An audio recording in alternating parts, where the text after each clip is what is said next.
Well, as we recognize Women's History Month, we're looking at efforts to improve equality in STEM in school. A California organization is working to bridge the gender gap. And joining me now is Cherise Charleswell, Executive Director of the nonprofit Boundless Brilliance. Thank you so much for being here. What are some of the things that dampen girls' interest in science and math? Sure. It's a lot of different gender norms that we don't really think about. We started the organization based on a study that we've seen that as young as the age of 6 years old, girls already start developing ideas about jobs that men do and jobs that women do, and also about brilliance. So it comes in very early at that time, and that's something that we try to work to rectify. So those things could be as easy as toys that we assign to girls. There's a lot of talk around even clothing ideas that we say that are genderized clothing and all these things that, the guys' clothes are tougher, they're these different ways, and girls are not strong enough or smart enough. So those are really the stereotypical and gender norms that we try to combat.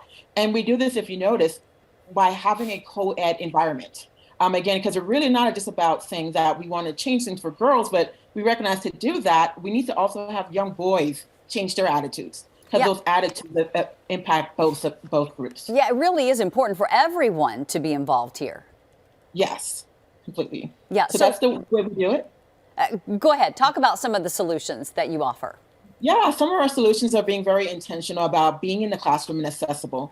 One of the other gaps that we found is that a lot of supplemental STEM programming or quality STEM education is not always accessible to families because they're usually these after-school programs, and you have to worry about how the logistics of getting there. If you're a parent, even a single parent, it's difficult, especially if you have more than one child.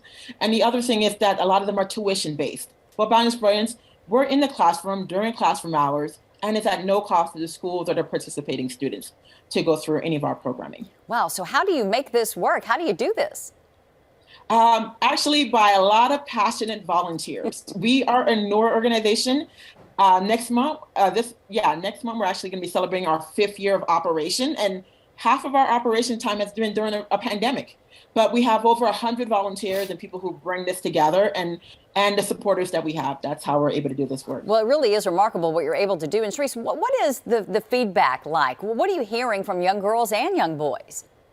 It's great because we have these 2 targeted groups that we work with. It's not just the elementary students where we get great feedback from them and their teachers and their parents. Actually, every classroom that we visited, 100% have access to come back.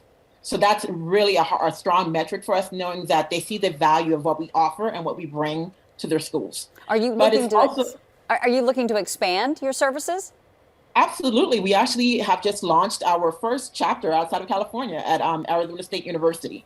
And we also have plans to expand within the state of California as well. Oh, that's really great. Again, thank you so much for what you do. I love the idea of encouraging young girls in science and math. I really appreciate your time this afternoon.